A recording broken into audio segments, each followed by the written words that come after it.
പുരട്சி தலைவர் doctor M G. Ramachandran railway station, Chennai central. അതാണ് നിങ്ങളെൻ്റെ പുറകിൽ കാണുന്നത്. സോ വണക്കം ചെന്നൈ ഫ്രണ്ട്സ്, എല്ലാവർക്കും നമസ്കാരം. പുതിയ വീഡിയോയിലേക്ക് സ്വാഗതം. ഞാനിന്ന് യാത്ര ചെയ്യുന്നത് പണ്ട് നമ്പർ 20 മെട്രാസ് മെയിൽ എന്ന് അറിയപ്പെട്ടിരുന്ന തിരുവനന്തപുരത്ത് നിന്നും ചെന്നൈ വരെ പോകുന്ന തിരുവനന്തപുരം ചെന്നൈ മെയിൽ എക്സ്പ്രസ് ട്രെയിനിലാണ്. ഇതൊരു സൂപ്പർ ഫാസ്റ്റ് ട്രെയിനാണ്. അപ്പോൾ ഈ ഒരു ട്രെയിൻ എന്ന് പറയുന്നത് ശരിക്കും കേരളത്തിലെ വൺ ഓഫ് ദ ബെസ്റ്റ് ട്രെയിനുകളിൽ ഒന്നായിരുന്നു കുറച്ച് നാൾ മുമ്പ് വരെ. ഇപ്പോൾ ഈ ഒരു ട്രെയിനിൽ രാത്രി ഞാൻ യാത്ര ചെയ്യുകയാണ് ചെന്നൈ വരെ. അപ്പോൾ ഈ ട്രെയിനിൻ്റെ അകത്തുള്ള കാഴ്ചകളും വിശേഷങ്ങളുമാണ് നിങ്ങൾ ഇന്നീ വീഡിയോയിൽ കാണുവാനായിട്ട് പോകുന്നത്. ശരിക്കും ട്രെയിൻ യാത്ര സുരക്ഷിതമാണോ, എന്തൊക്കെ മാറ്റങ്ങളാണ് നിലവിലെ റെയിൽവേ വരുത്തിയിട്ടുള്ളത്, നമുക്ക് ഇപ്പോഴും ഒറ്റയ്ക്ക് സുരക്ഷിതമായിട്ട് യാത്ര ചെയ്യാൻ പറ്റുന്ന ഒരു സാഹചര്യമുണ്ടോ, ഇത്തരം കാര്യങ്ങളെല്ലാം ഞാൻ ഈ വീഡിയോയിൽ നിങ്ങളുമായിട്ട് ഷെയർ ചെയ്യുന്നതാണ്. അപ്പോൾ എല്ലാവരും വീഡിയോ മുഴുവനായിട്ടും കാണുക, ഇഷ്ടമായ ലൈക്ക് ചെയ്യുക, ഷെയർ ചെയ്യുക, സപ്പോർട്ട് ചെയ്യുക. അപ്പോൾ എല്ലാവർക്കും ഒരിക്കൽ കൂടി പുതിയ വീഡിയോയിലേക്ക് സ്വാഗതം.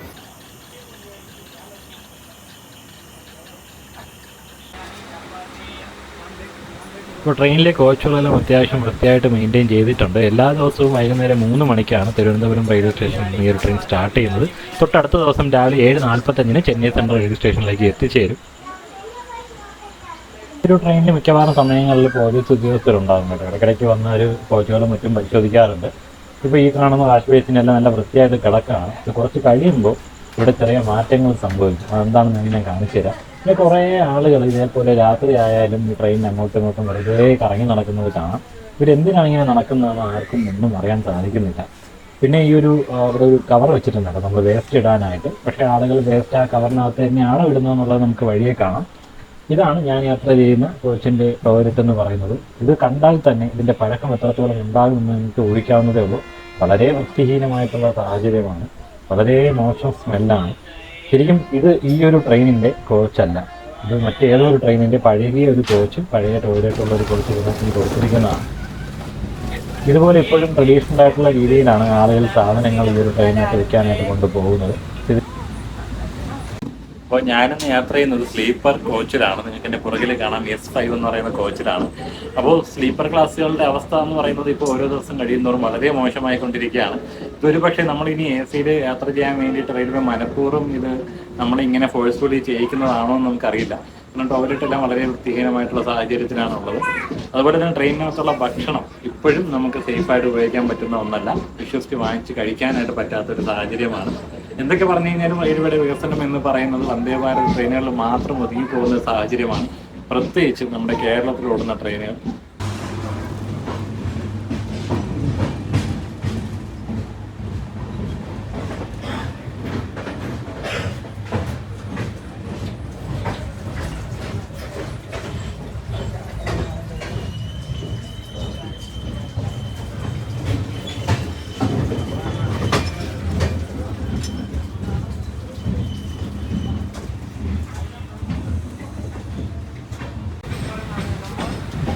അപ്പോൾ എൻ്റെ ഈ ഒരു കോച്ചിൽ ഒരു പ്രതിയെ അറസ്റ്റ് ചെയ്ത് കൊണ്ടുപോകുന്നുണ്ട്. അപ്പോൾ പുള്ളിയെ മറ്റേതോ സ്റ്റേഷനിൽ കൊണ്ട് ഇറങ്ങാനാണ് സാധ്യത. എന്താണ് കാര്യമെന്ന് അറിയില്ല. 2-3 പോലീസുകാർ കൂടി ഇരിപ്പുണ്ട്. അങ്കമാലി റെയിൽവേ സ്റ്റേഷനാണ് കേട്ടോ. ഇവിടെ ശരിക്കും ഈ ഒരു ട്രെയിന് സ്റ്റോപ്പുണ്ട്. നമ്മുടെ കൊച്ചി എയർപോർട്ടിലേക്ക് പോകാനായിട്ട് ഈ ഒരു സ്റ്റേഷനിലാണ് ഇറങ്ങേണ്ടത്. രാത്രി സമയങ്ങളിൽ ഇവിടെ നിന്ന് ഇറങ്ങി കഴിഞ്ഞ് കഴിഞ്ഞാൽ അങ്ങോട്ടേക്ക് വണ്ടി കിട്ടാൻ അല്പം ബുദ്ധിമുട്ടുള്ള കാര്യമാണ്. അതിനേക്കാളും നല്ലത് ആലുവയിൽ ഇറങ്ങിയിട്ട് പോകുന്നതായിരിക്കും. അപ്പോൾ ഈ ഒരു ട്രെയിനിൻ്റെ റൂട്ട് എന്ന് പറയുന്നത് തിരുവനന്തപുരത്ത് നിന്നും കോട്ടയം വഴി എറണാകുളം ടൗണിൽ എത്തിയിട്ട് അവിടെ നിന്നും നമ്മുടെ പാലക്കാട് സേലം വഴി ചെന്നൈയിലേക്ക് പോകും. അപ്പോൾ വൈകുന്നേരം 3 മണിക്കാണ് ട്രിവാൻഡ്രത്ത് നിന്ന് സ്റ്റാർട്ട് ചെയ്യുന്നത്. പിറ്റേ ദിവസം രാവിലെ 7 മണിയോടുകൂടി ചെന്നൈ സെൻട്രലിലേക്ക് എത്തിച്ചേരും. നമ്മുടെ കേരളത്തിലെ വളരെ പ്രധാനപ്പെട്ട ട്രെയിനുകളിൽ ഒന്നാണ്. ഇപ്പോൾ ശരിക്കും ഏകദേശം 3/4 മണിക്കൂറോളം ലേറ്റായിട്ടാണ് ഓടുന്നത് കേട്ടോ. കാരണം ഇതിൻ്റെ തൊട്ട് മുമ്പിലായിട്ട് ഒരു വന്ദേ ഭാരത് എക്സ്പ്രസ് ക്രോസ് ചെയ്ത് പോയിട്ടുണ്ടായിരുന്നു. അതുപോലെ തന്നെ വേറെ ഏതോ 1-2 ട്രെയിനുകൾ കൂടി ഓവർടേക്ക് ചെയ്ത് പോകുന്നതിനായിട്ട് ഈ ട്രെയിൻ കുറേ നേരം പിടിച്ചിട്ടു.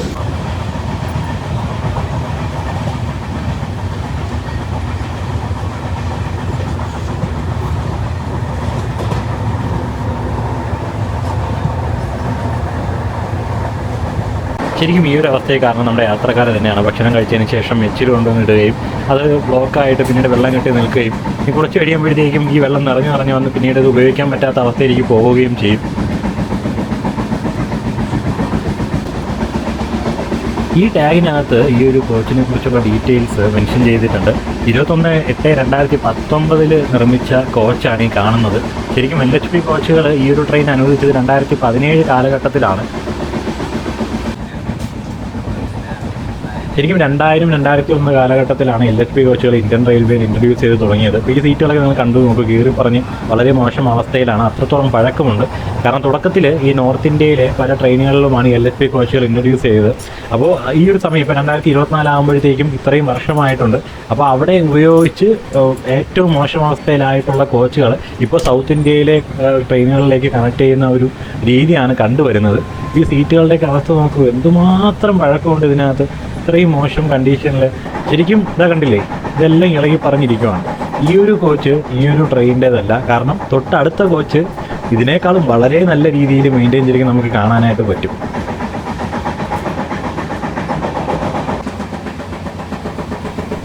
ഇത് S4 എന്ന് പറയുന്ന കോച്ചാണ് കേട്ടോ. ആ ഒരു നിറത്തിൻ്റെ വ്യത്യാസം കണ്ടോ, ആ കളറിൽ തന്നെ നമുക്ക് അറിയാൻ പറ്റും. CCTV ക്യാമറ ഉണ്ട്. അപ്പോൾ S5 ഈ ക്യാമറയും കാര്യങ്ങളൊന്നുമില്ല. ഈ കോച്ചിൻ്റെ വൃത്തിയുണ്ടോ, സീറ്റുകളുടെയൊക്കെ ആ ഒരു നിലവാരം കണ്ടുപോകുന്നത്. ഇതാണ് ശരിക്കും ഈ ട്രെയിനിന് അനുവദിച്ച കോച്ചെന്ന് പറയുന്നത്. എല്ലാ കോച്ചുകളും ഇതുപോലെ തന്നെ ആയിരുന്നു കേട്ടോ. പക്ഷേ ഇപ്പോൾ 1-2 കോച്ച് മാത്രമേ ഇതുപോലെയുള്ളൂ. ബാക്കിയെല്ലാം മറ്റേതോ ട്രെയിനുകളുടെ പഴയ കണ്ടം വയ്ക്കാറായ കോച്ചുകൾ കുത്തി തിരികെ വെച്ചിട്ടാണ് ഇപ്പോൾ ഈ ഒരു ട്രെയിൻ സർവീസ് നടത്തിക്കൊണ്ടിരിക്കുന്നത്. നിങ്ങൾ നോക്കിയേ എന്ത് വൃത്തിയാണ്, ആ ഒരു പുതുമ നമുക്ക് അറിയാനായിട്ട് സാധിക്കും ആ ഒരു കോച്ച്. കണ്ടില്ലേ? അപ്പോൾ ഒരേ എമൗണ്ട് കൊടുത്ത് യാത്ര ചെയ്യുന്ന യാത്രക്കാർ വേറെ വേറെ ഈ പറയുന്ന പോലെ കോച്ചുകളിലാണ് യാത്ര ചെയ്യേണ്ട അവസ്ഥ. LHB കോച്ചുകൾ അഥവാ ലിങ്കെ ഹൂഫ്മാൻ ബോഷ് കോച്ചുകൾ ജർമ്മൻ ടെക്നോളജിയുടെ സഹായത്തോടു കൂടി നമ്മുടെ ഇൻ്റഗ്രൽ കോച്ച് ഫാക്ടറിയിൽ തന്നെയാണ് നിർമ്മിച്ചെടുക്കുന്നത്. ശരിക്കും ഒരുപാട് പ്രത്യേകതകളുണ്ട്, ഒരുപാട് ഗുണങ്ങളുണ്ട്. ഈ കോച്ചുകൾക്ക് അത്യാവശ്യം നല്ല സ്പീഡിൽ സർവീസ് നടത്തുവാനായിട്ട് സാധിക്കും.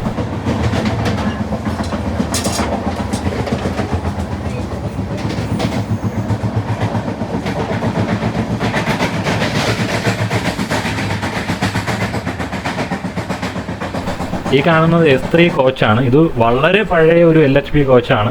ഇതിൽ പല ഭാഗങ്ങളിലും ചോർന്ന് ഒലിക്കുന്നതായിട്ട് നമുക്ക് കാണാം. മഴയുള്ള സമയത്ത് ഇതിനകത്തൂടെ ഉറപ്പായിട്ടും വെള്ളം ചോർന്ന് അകത്തേക്ക് ഒലിക്കുന്നതാണ്. അതുപോലെ തന്നെ തൊട്ടടുത്ത കോച്ചിലേക്ക് വരുമ്പോൾ നമുക്ക് CCTVയുടെ ഈ ഒരു നോട്ടിഫിക്കേഷൻ കാണാം. വീണ്ടും ഒരു പുതിയൊരു കോച്ചാണ്, പുതിയൊരു LHB കോച്ചാണ്. അപ്പോൾ അതിൻ്റെ ടോയ്ലറ്റിനകത്ത് കയറി കഴിഞ്ഞ് കഴിഞ്ഞാൽ നമ്മൾ ഫസ്റ്റ് ക്ലാസ് AC-യിലൊക്കെ ഉള്ളതുപോലെയൊക്കെ ഫീൽ ചെയ്യും. ശരിക്കും ഇത് സ്ലീപ്പർ ക്ലാസ്സിലുള്ള ടോയ്ലറ്റ് തന്നെയാണ് കേട്ടോ. അപ്പോൾ ഇതിനകത്ത് ഫ്ലഷ് ചെയ്യാനായിട്ടൊക്കെ ആ ഇലക്ട്രിക്കൽ ബട്ടണാണ് യൂസ് ചെയ്തിരിക്കുന്നത്. ആ ബട്ടൺ സെലക്ട് ചെയ്ത് കഴിഞ്ഞാൽ ഫ്ലഷ് ആകും.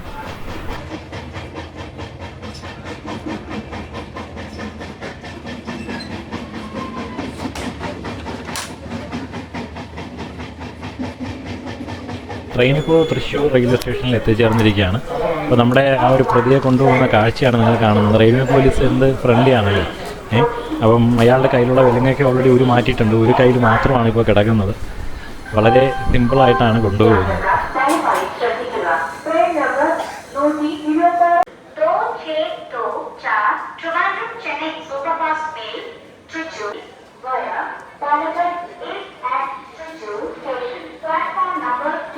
ഇവിടെ ഫുഡ് ഓർഡർ ചെയ്തിട്ടുണ്ടായിരുന്നു, പക്ഷേ ഇതുവരെയും കണ്ടില്ല, ആരും വന്നിട്ടില്ല. അപ്പോൾ ഞാനങ്ങനെ വെയിറ്റ് ചെയ്യുകയാണ്. ചിലപ്പോൾ വണ്ടി എടുക്കുന്നതിന് മുമ്പേ കൊണ്ടുവന്ന് തരുമായിരിക്കും, അറിയത്തില്ല. വണ്ടി സിഗ്നൽ ഓൾമോസ്റ്റ് വീണിട്ടുണ്ട്. ലേറ്റായതുകൊണ്ട് ഒരുപാട് നേരം ഇവിടെ ഇട്ടേക്കാൻ സാധ്യതയില്ല. ഇതിപ്പോൾ 2ാമത്തെ തവണയാണ് കേട്ടോ ഞാനിങ്ങനെ ഫുഡ് ഓർഡർ ചെയ്തിട്ട് എനിക്ക് കിട്ടാതിരിക്കുന്നത്. അപ്പോൾ ഞാൻ ഓൺലൈൻ പേയ്മെൻറ്റ് അങ്ങനെ പൊതുവേ ചെയ്യാറില്ല. ഒരു തവണ പണി കിട്ടിയതിന് ശേഷം ഞാൻ ക്യാഷ് ഓൺ ഡെലിവറി മാത്രമേ ഫുഡ് ഓർഡർ ചെയ്യാറുള്ളൂ.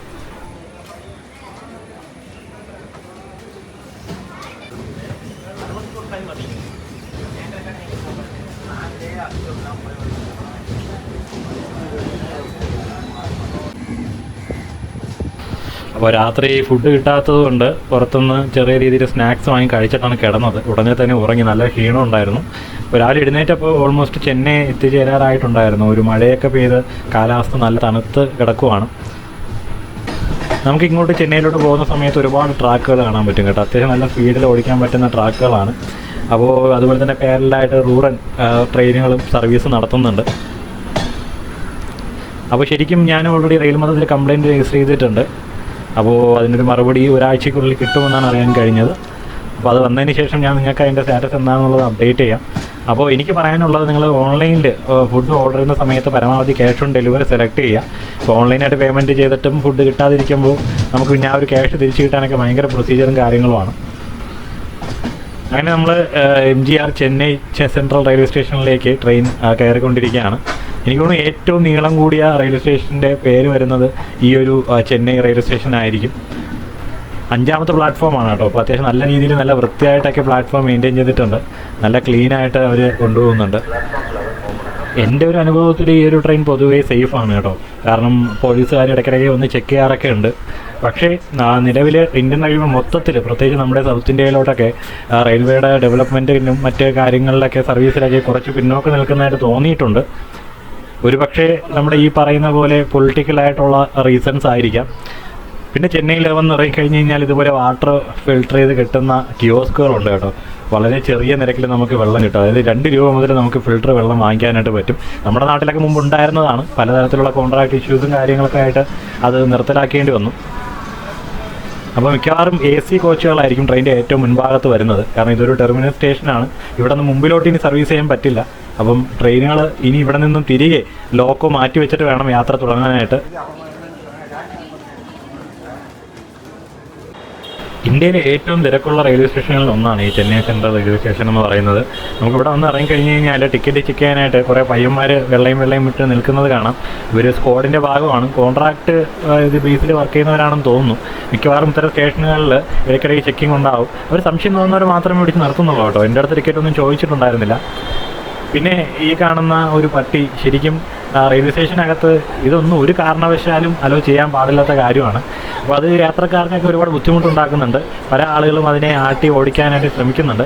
അത് അതിൻ്റെ പാട്ടിന് മൈൻഡ് ചെയ്യാതെ അതിന് തോന്നിയതുപോലെ അവിടെയും ഇവിടെയായിട്ട് കറങ്ങി നടക്കുവാണ്. ഇതേ പട്ടി തന്നെയാണ് മിക്കവാറും സ്ഥലങ്ങളിൽ പോയി മൂത്രമൊഴിച്ച് വയ്ക്കുന്നത്. എനിക്ക് പണ്ടൊരു അനുഭവം ഉണ്ടായിട്ടുണ്ട് കേട്ടോ. നമ്മൾ ഈ ലഗേജിലൊക്കെ മൂത്രമൊഴിച്ച് വയ്ക്കുന്നത് ഞാൻ നേരിട്ട് കണ്ടിട്ടുണ്ട്. അപ്പോൾ ഇത് ശരിക്കും ഈ ഒരു കാര്യത്തിൽ ഒരു നിയന്ത്രണം വേണം. ഇപ്പോൾ ശരിക്കും ഒരു പട്ടി മാത്രമേ കാണാനായിട്ട് പറ്റുള്ളൂ. അത് ഭയങ്കര ഒരു ഇമ്പ്രൂവ്മെൻ്റ് ആണ്. മുമ്പൊക്കെ ചെന്നൈയിൽ ഒന്ന് ഇറങ്ങുമ്പോഴത്തേക്കും ഒരുപാട് പട്ടികളുടെ ശല്യം ഞാൻ ഫേസ് ചെയ്തിട്ടുണ്ട്. ഇപ്പോൾ പുറത്തിറങ്ങിയപ്പോഴത്തേക്കും മഴ പെയ്തത് കൊണ്ട് തന്നെയാണ് നല്ല കാണാനായിട്ടൊരു പ്രത്യേക ഭംഗിയുണ്ട്.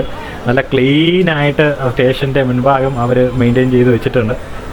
പിന്നെ ഈ ഓട്ടോറിക്ഷക്കാർ നമ്മളെ മുഴുവനായിട്ടും വന്ന് കവർ ചെയ്യും കേട്ടോ. തേനീച്ചകൾ വന്ന് കൊത്തുന്നത് പോലെ നമ്മളൊന്ന് കവർ ചെയ്യും. നമ്മളവരെ ഇഗ്നോർ ചെയ്ത് വിട്ടാൽ മതി. ശരിക്കും നമുക്ക് ഒരു ഓട്ടോറിക്ഷ എടുത്ത് പുറത്ത് പോകണമെന്നുണ്ടെങ്കിൽ നല്ല രീതിയിൽ അവർ നമ്മളെ ചാർജ് ചെയ്യും. പ്രത്യേകിച്ച് പുറത്തുനിന്ന് വരുന്നെന്ന് മനസ്സിലാക്കി കഴിഞ്ഞ് കഴിഞ്ഞാൽ നമ്മൾ പറ്റിക്കപ്പെടാനുള്ള സാധ്യത കൂടുതലാണ്. ഇപ്പോൾ ചെന്നൈയിൽ വന്ന് ഇറങ്ങുമ്പോഴത്തേക്കും ഇതുപോലെ ഒരുപാട് സംവിധാനങ്ങൾ ഇപ്പോൾ ചെയ്തിട്ടുണ്ട് കേട്ടോ. സബ്വേ ആണ്. നമുക്ക് റോഡ് ക്രോസ് ചെയ്യാനായിട്ട് ഈ സബ്വേ ഉപയോഗിച്ച് പോകാം. അതുപോലെ തന്നെ മെട്രോ തൊട്ടടുത്ത് തന്നെയാണ്. നമുക്ക് ഇതേപോലെ ആക്സസ് ചെയ്യാൻ പറ്റും.